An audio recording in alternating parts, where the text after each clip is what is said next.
बोलिए कृष्ण कन्हैया लाल की।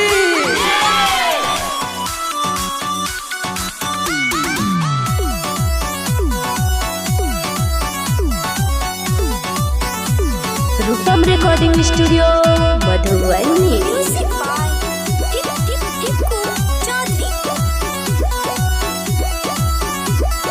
नंद जी के अंगना बजै छै बधैया सखी चलू देखैला ना।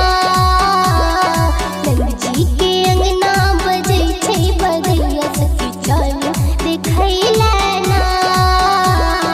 चलू देखैला सखी चलू देखैला। चलू देखैला सखी चलू देखैला। जाना मललखिन कन्हैया ये सखी चलू देखैले ना। नंद जी के अंगना बजै छै बधैया सखी चलू देखैले ना। रूपम रिकॉर्डिंग स्टूडियो मधुबनी।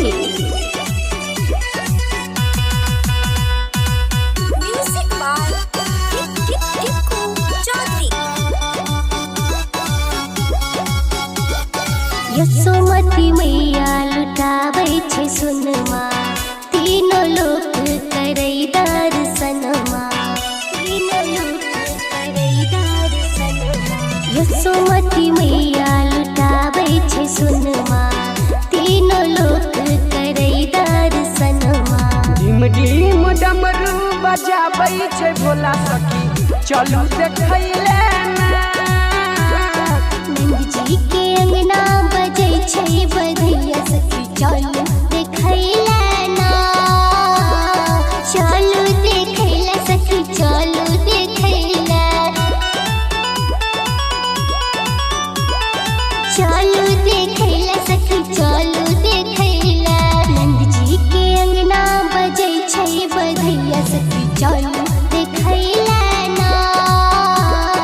डिम डिम डमरू बजाबै छै भोला सखी चलू देखैले ना। प्रेम से बोलिए कृष्ण कन्हैया लाल की। रूपम रिकॉर्डिंग स्टूडियो मधुबनी।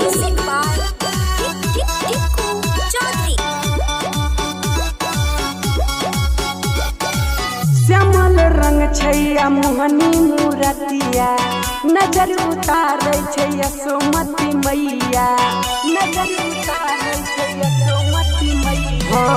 श्यामल रंग छैया मोहनी मूरतिया नजर उतारै छै यशोमती मैया। जाया नील गबै छै बधैया सखी चलू देखैले ना। नंद जी के अंगना बजै छै बधैया सखी चलू देखैले ना। चलू देखैला सखी चलू देखैला। चलू देखैला सखी चलू देखैला। नंद जी के अंगना बजै छै बधैया सखी चलू देखैला ना। नंद जी के अंगना बजै छै बधैया सखी चलू देखैले ना।